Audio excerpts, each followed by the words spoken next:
पहला प्रश्न इसमें पूछा गया था, इनमें से कौन सा विकास का सिद्धांत नहीं है। तो पहला ही है, यहाँ दिया गया है नहीं है, पूछा गया था, तो इसमें कौन सा नहीं है आपको बताना है। विकास एक धारणी और एक आयामी होता है। विकास ऊपर से नीचे और केंद्र से बाहर की ओर होता है। विकास आनुवंशिकता और संप्रेषण से प्रभावित होता है, या विकास सामाजिक सांस्कृतिक परिप्रेक्ष्य में होता है। तो इसका सही उत्तर कौन सा है आपको बताना है। तो इसका जो है सही उत्तर हो जाएगा, इसमें नहीं पूछा है तो इस जो है ये हो जाएगा पहला। विकास एक धारणी नहीं होता है, बहुधारणी होता है, यानी मल्टी डायमेंशन होता है इसका, इसलिए पहला उत्तर पहला सही हो जाएगा। चलिए बात करते हैं क्वेश्चन नंबर 2। दूसरा नंबर यहाँ दिया गया है, शीर्षगामी सिद्धांत विकास के किस क्षेत्र पर लागू होता है। यानी यहाँ पर पहला ऑप्शन दिया गया है गामक अवस्था, दूसरा दिया गया भाषा विकास, तीसरा दिया गया है संज्ञानात्मक विकास, चौथा दिया गया है नैतिक विकास। तो जो है शीर्षगामी सिद्धांत किस क्षेत्र पर लागू होता है, तो ये लागू होता है किस पे, ये जो होता है गामक विकास से पे, यानी गत्यात्मक विकास। चलिए अगला क्वेश्चन यहाँ पर बात करते हैं। इससे पहले यहाँ पर आपको कुछ इसके बारे में लिखा गया है। शीर्षगामी सिद्धांत यह दर्शाता है कि विकास अनुदैर्घ्य दिशा में आगे बढ़ता है, अर्थात ऊपर से या सिर से पैर तक की आगे ओर बढ़ता है। यही कारण है कि बच्चा चलने से पहले सिर पर नियंत्रण हासिल करता है, यानी पहले बच्चा जो है सिर मस्तकाधुमिक जो है विकास होता है। इस और अगला पॉइंट दिया गया है यहाँ पर, सपी सपीदुरस्थ प्रवृत्ति, यह केंद्र बाहर की ओर या दूर की ओर जाती है और शरीर के केंद्र के पास हिस्से से पहले विकसित होती है। इसलिए विकास की शुरुआत चरणों में बच्चा मांसपेशियों या सकल गामक कौशल के बजाय मौलिक मांसपेशियों का विकास करना शुरू कर देता है। चलिए अगला क्वेश्चन बात करते हैं। क्वेश्चन नंबर 3 नंबर पूछा गया था, भाषा विकास के संदर्भ में संवेदनशील अवस्था कौन सी है। तो यहाँ पर दिया गया है पहला ऑप्शन जन्म पूर्व, प्रारंभिक बाल्यावस्था, या मध्य बाल्यावस्था, या किशोरावस्था। तो जो है तीसरे का कौन सा ऑप्शन संख्या यहाँ पर दूसरा सही हो जाएगा। ये जो है प्रारंभिक बाल्यावस्था में माना जाता है संवेदनशील अवस्था। चलिए नेक्स्ट क्वेश्चन बात करते हैं। क्वेश्चन नंबर 4 नंबर क्वेश्चन यहाँ पर दिया गया है, परिवार में आरंभ होने वाली वह प्रक्रिया जिसमें बच्चे अपनी व्यक्तिगत पहचान जानना शुरू करते हैं, भाषा सीखते हैं और आरंभिक संज्ञानात्मक कौशल विकसित करते हैं, क्या कहलाती है। प्राथमिक समाजीकरण, या द्वितीयक समाजीकरण, या अव्यक्त समाजीकरण, या सक्रिय समाजीकरण। तो जो है चौथे का कौन सा ऑप्शन सही हो जाएगा। तो यहाँ पर प्रारंभिक समाजीकरण जो है माना जाता है, भाषा सीखने में जो है परिवार का प्रथम रोल माना जाता है। चलिए आगे चलते हैं और यहाँ क्वेश्चन नंबर 5 दिया गया है, लॉरेंस कोहलबर्ग के सिद्धांत के अनुसार किस चरण पर नैतिक चिंतन शुरुआत परिप्रेक्ष्य पर आधारित होता है। यहाँ पर पहला ऑप्शन दिया गया है पूर्व पारंपरिक, यहाँ पर पारंपरिक, उत्तर पारंपरिक, या दूरस्थ पारंपरिक। तो इसका सही उत्तर जो हो जाएगा क्वेश्चन नंबर 5 का दूसरा जो है ये हो जाएगा पारंपरिक। पहला जो होता है ये होता है आज्ञाकारिता, इसमें नहीं आएगा, तो यहाँ पर इसलिए दूसरा हो जाएगा सही ऑप्शन पारंपरिक चरण। क्वेश्चन नंबर 6 दिया गया है, पियाजे के सैद्धांतिक दृष्टिकोण से नई सूचनाओं को अपने मौजूदा ज्ञान में शामिल करने को क्या कहते हैं।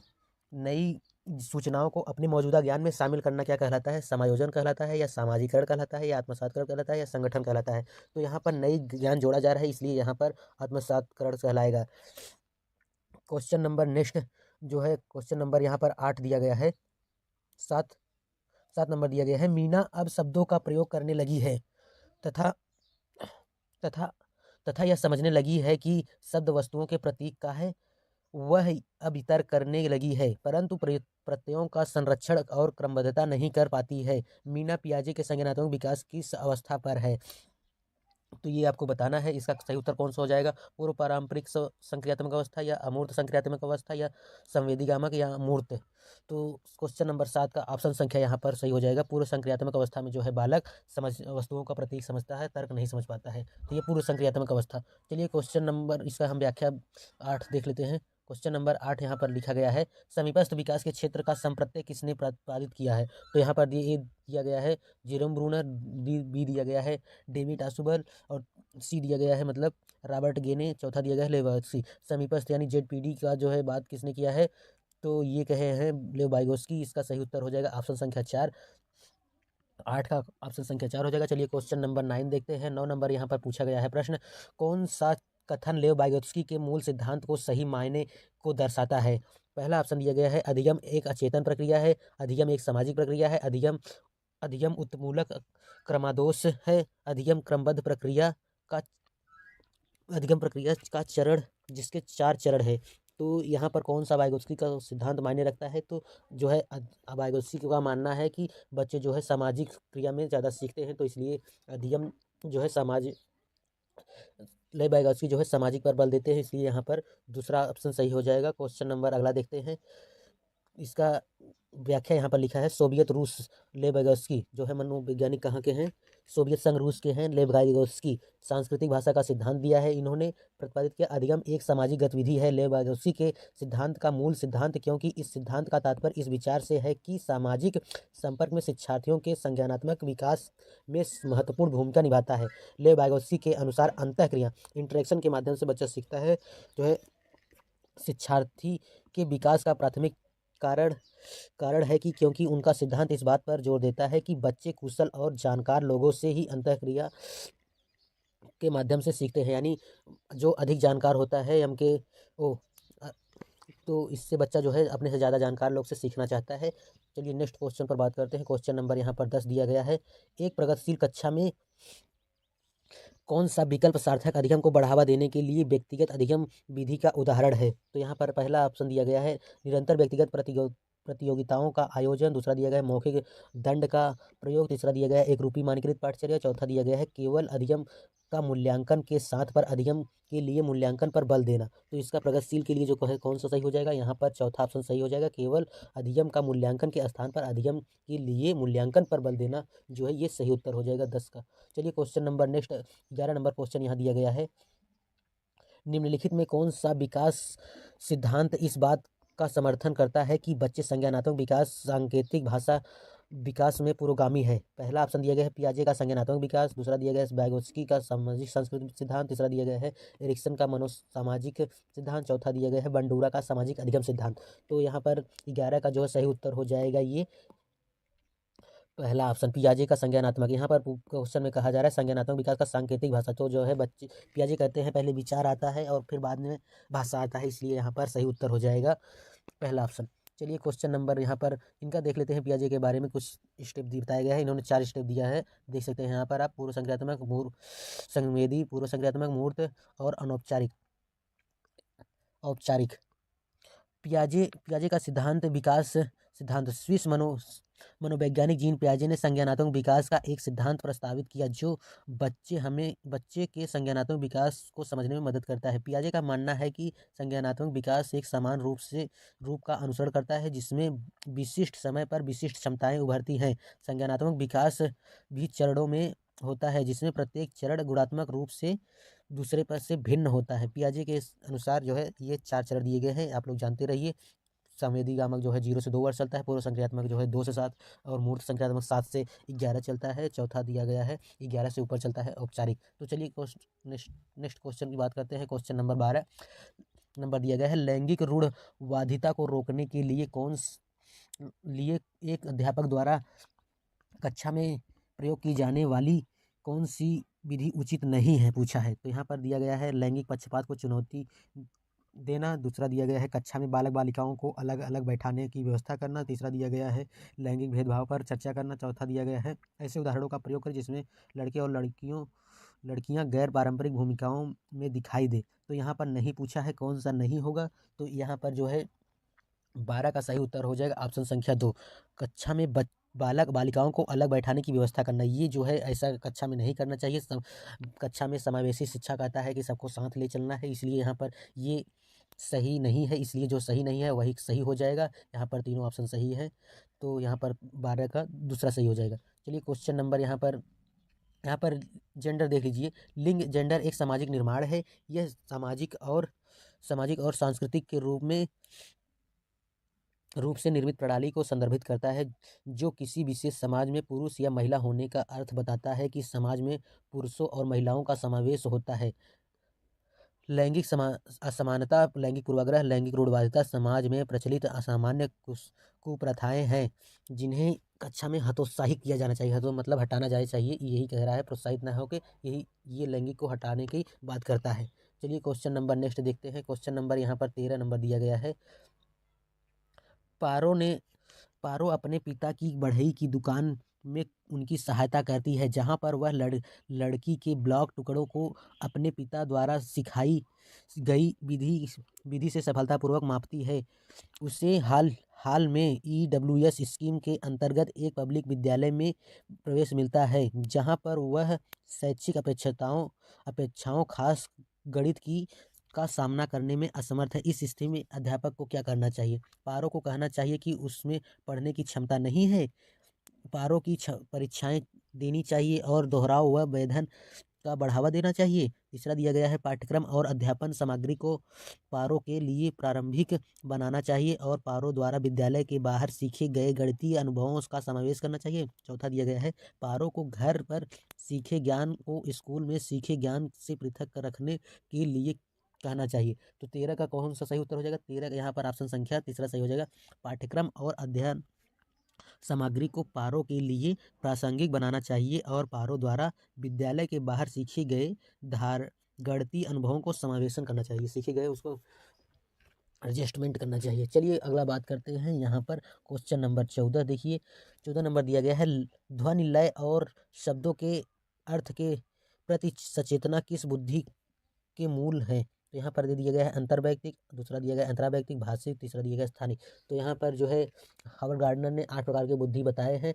तो ये जो है लय ध्वनि ये भाषा के संबंधित में आ जाएगा यहाँ पर, इसलिए ऑप्शन संख्या तीसरा सही हो जाएगा। चलिए क्वेश्चन नंबर यहाँ पर 15 देखिए। 15 नंबर क्वेश्चन है एक सामाजिक संरचना कक्षा में कौन सी आंकलन विधि अधिगम उपयुक्त रहेगी?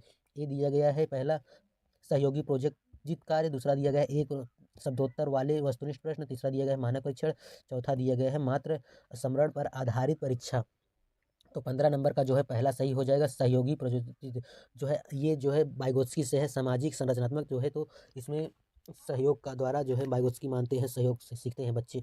और ये इसमें दिया गया है स्मरण मतलब याद करना हो जाएगा, ये होगा नहीं, मानक परीक्षण कराएंगे नहीं, एक शब्दोत्तर वाले वस्तुनिष्ठ परीक्षण करेंगे नहीं। तो यहाँ पर सही उत्तर हो जाएगा 15 का पहला। क्वेश्चन नंबर यहाँ पर 16 देखिए।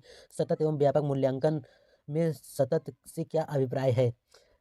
पहला ऑप्शन दिया गया है अध्यापन के दौरान विभिन्न उपकरणों का प्रयोग करते हुए छात्रों का साथ साथ मूल्यांकन करना और उनकी सहायता करना। दूसरा दिया गया है अंकों ग्रेड व अन्य प्रकार के छात्रों को उपलब्धि की सतत तुलना करना। तीसरा दिया गया है निश्चित अंतराल पर पूरे शैक्षणिक वर्ष में औपचारिक पेपर पेंसिल परीक्षा लेना। चौथा दिया गया है समय समय पर बच्चों के स्मरण और प्रत्याहन की योग्यता का मापन करना। तो इसका सही उत्तर कौन सा हो जाएगा? सतत कॉन्टिन्यूअस की बात कही जा रही है। तो 16 का जो सही उत्तर हो जाएगा ऑप्शन संख्या ये एक, अध्यापन के दौरान विभिन्न उपकरणों का प्रयोग करते हुए छात्रों को साथ साथ मूल्यांकन करना और उनकी सहायता प्रदान करना। ये सही उत्तर लग रहा है यहाँ पर, सही हो जाएगा इसलिए सबसे अच्छा। क्वेश्चन नंबर यहाँ पर 17 दिया गया है शिक्षार्थियों को किस प्रकार के लक्ष्य निर्धारित करने के लिए प्रोत्साहित करना चाहिए? तो आपको बताना है यहाँ पर प्रवृत्ता अभिमुखी लक्ष्य, असफलता से बचने वाले लक्ष्य, या असफलता स्वीकार्य लक्ष्य, या आत्म पराजित लक्ष्य। तो यहाँ पर कौन सा सही उत्तर हो जाएगा? क्वेश्चन नंबर 17 का सही उत्तर हो जाएगा पहला प्रवृत्ता अभिमुखी लक्ष्य। चलिए आगे चलते हैं। यहाँ पर 18 नंबर क्वेश्चन दिया गया है निम्न में कौन सा समावेश का नियम है? पहला दिया गया है विभेदन, दूसरा दिया गया है मानकीकृत अनुदेशन, तीसरा दिया गया है व्यक्तिगत भिन्नताओं को स्वीकार करना, चौथा दिया गया है पृथक्करण और नामांकित करना। तो यहाँ पर कौन सा सही उत्तर हो जाएगा? ये इसका सही उत्तर हो जाएगा 18 का जो है तीसरा, व्यक्तिगत भिन्नताओं को स्वीकार करना, जो है इंडिविजुअल डिफरेंस को है इनको स्वीकार करना। यहाँ पर सही उत्तर हो जाएगा समावेश का। समावेशी शिक्षा का भाग है जो दिव्यांग बच्चों को शिक्षित करने और एक ही छत के भीतर सामान्य लोगों के साथ कठिनाइयों को सीखने के लिए नया निर्देश दृष्टिकोण है। तो यहाँ पर ये एक पॉइंट दिया गया है समावेशन एक सत्र शब्द है जो शिक्षा प्रणाली में बच्चों की प्रत्येक श्रेणी को शामिल करने के लिए संदर्भित करता है, चाहे उनकी भिन्नताएं और अक्षमताएं कुछ भी हो। अगला पॉइंट दिया गया है यहाँ पर यह विविधता को महत्व देता है, प्रत्येक बच्चे को कक्षा में लाता है और उस सभी को सीखने के लिए एक समान अवसर प्रदान करता है। तो यहाँ पर इसका दिया गया था। चलिए नेक्स्ट क्वेश्चन नंबर 19 बात करते हैं। यहाँ पर 19 नंबर यहाँ दिया गया है एक बच्चा जो आंशिक रूप से देख सकता है उसे डैश कहते हैं, किस पे देख सकता है यहाँ पर आपको बताना है। क्वेश्चन नंबर 19 का यहाँ पर दिया गया है पहला पॉइंट घर पर शिक्षा प्रदान प्राप्त करने के लिए प्रेरित करना चाहिए, उसे एक जंगल संस्थान में रखने की ज़रूरत है।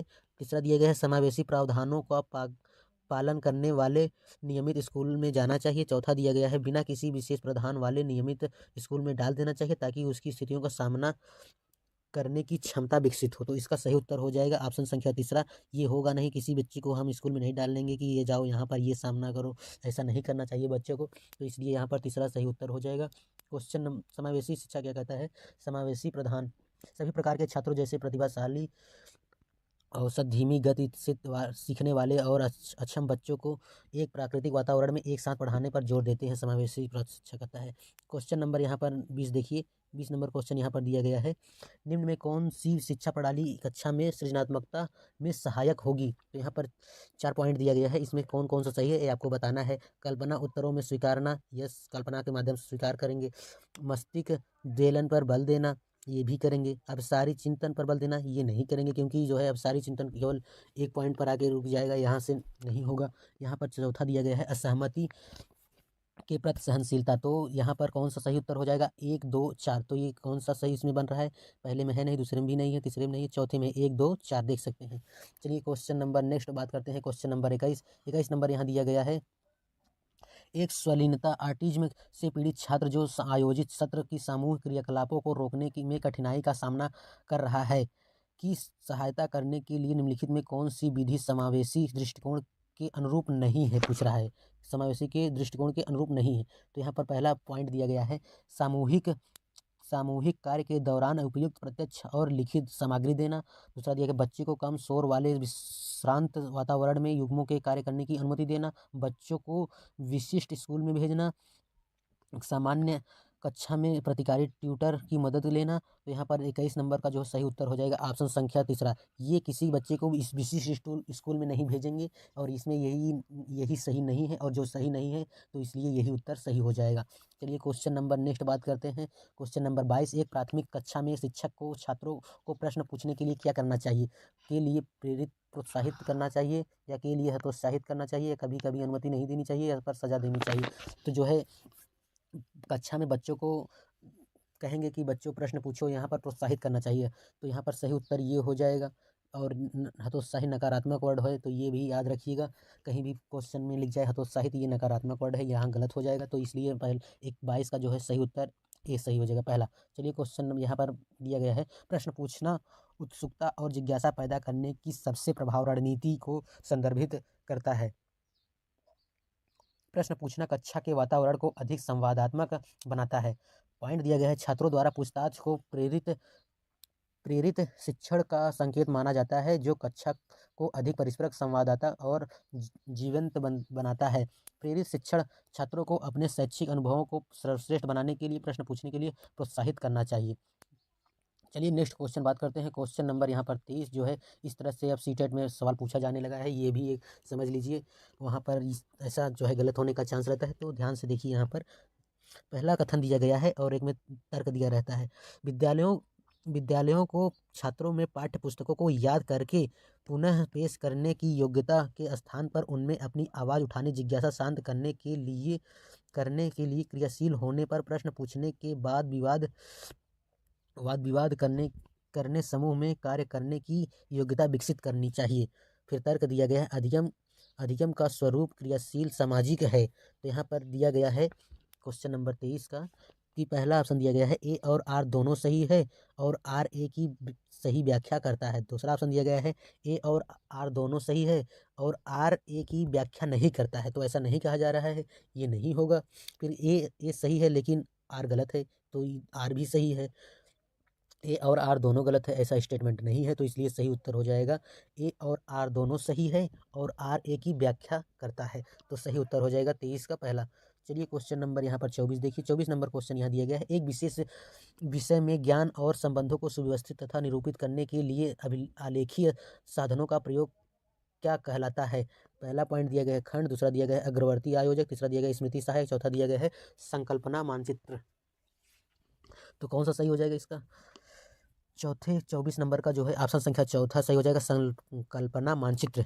चलिए नेक्स्ट क्वेश्चन बात करते हैं। क्वेश्चन नंबर यहाँ पर 25 नंबर दिखा गया है, निम्नलिखित में से उस उदाहरण का चयन कीजिए जो आंतरिक अभिप्रेरणा को दर्शाता है।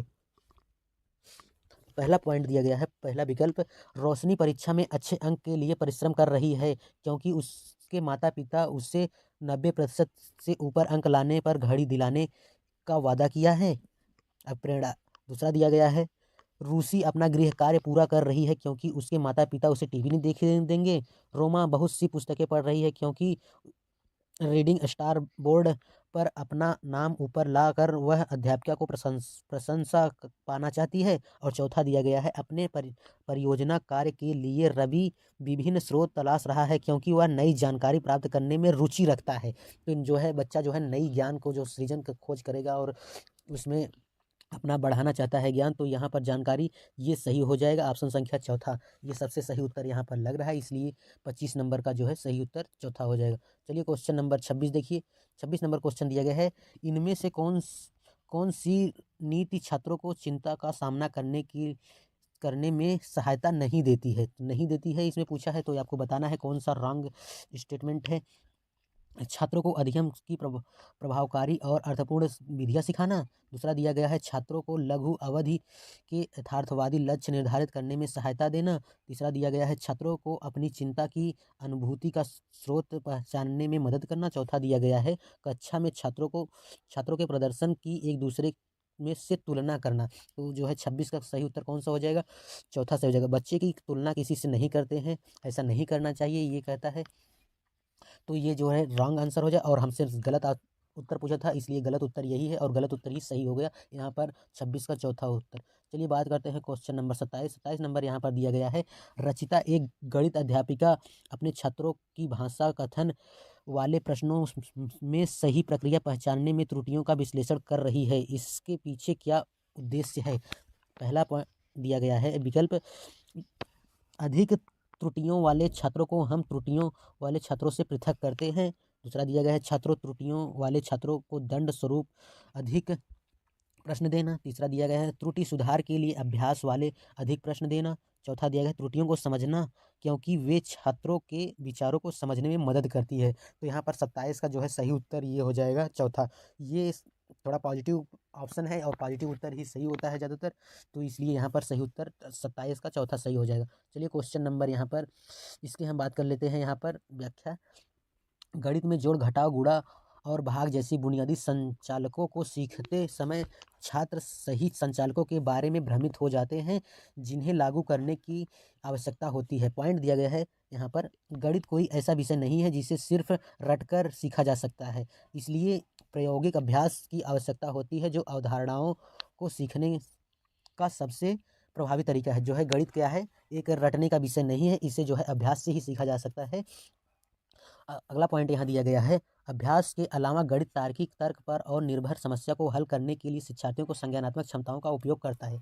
तो जो है गणित जो है तार्किक मतलब तर्क पर निर्भर करता है और संज्ञानात्मक को क्षमताओं को उपयोग करता है। चलिए क्वेश्चन नंबर यहाँ पर 28 देखते हैं, राष्ट्रीय शिक्षा नीति 2020 किस पर बल देती है।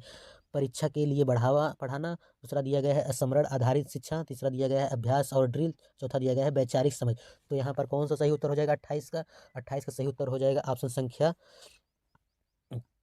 4 वैचारिक समझ। परीक्षा के लिए थोड़ी पढ़ना, याद यहाँ पर दिया गया है, ये स्मरण मतलब याद हो जाएगा, ये कट जाएगा, अभ्यास और ड्रिल्स के माध्यम से नहीं करवाएंगे, तो यहाँ पर वैचारिक समझ ये करेक्ट आंसर हो जाएगा 28 का। क्वेश्चन नंबर 29 देखिए, बच्चे किस शिक्षा शास्त्र द्वारा सबसे अधिक आर्थिक अधिगम करते हैं।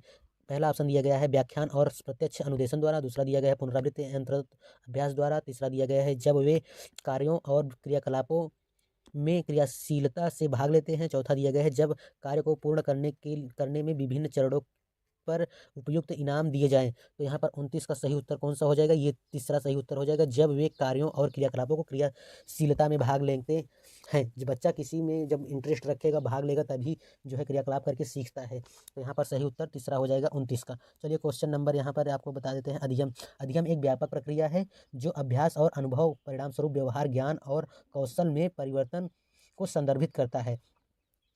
पॉइंट दिया गया है, सार्थक अधिगम तभी होता है जब शिक्षार्थी कार्यों और क्रियाकलापों में क्रियाशीलता से भाग लेता है, यानी जब भाग लेगा तभी बच्चा सीखेगा। सक्रिय भागीदारी शिक्षार्थियों की चिंतन शक्तियों को सक्रिय करती है और अवधारणा की उनकी समझ को बढ़ाती है। प्रायोगिक गतिविधियों में शामिल होने से एक बच्चे को उत्तम अनुभव प्राप्त होता है जो अधिगम को सार्थक बनाता है। चलिए नेक्स्ट क्वेश्चन बात करते हैं। क्वेश्चन नंबर यहाँ पर 30 दिया गया है। छात्रों को विभिन्न प्रकार की सामग्री का प्रावधान करवाना और उन्हें अपने अधिगम को स्वनिर्देश करने की स्वतंत्रता देना डैश को बढ़ावा देने की एक विधि है। तो क्या है? यहाँ पर पहला ऑप्शन दिया गया है यंत्रवत अधिगम, स्पर्धात्मक अधिगम, तीसरा दिया गया है अन्वेषित अधिगम, चौथा दिया गया है निर्देशात्मक अधिगम। तो यहाँ पर 30 का जो है सही उत्तर कौन सा हो जाएगा? अन्वेषित। अन्वेषित मतलब खोज करना। ये जो है बच्चा खोज को बढ़ावा देने के लिए एक विधि का सर्वोत्तम माध्यम है। तो ये रहा आज का 30 प्रश्न CDP का। आपको कैसा लगा कमेंट करके जरूर बताइएगा। अगर वीडियो अच्छा लगा हो तो लाइक कर दीजिएगा, अपने दोस्तों को भी शेयर करिएगा। तो थैंक यू, धन्यवाद। मिलते हैं किसी नेक्स्ट वीडियो में।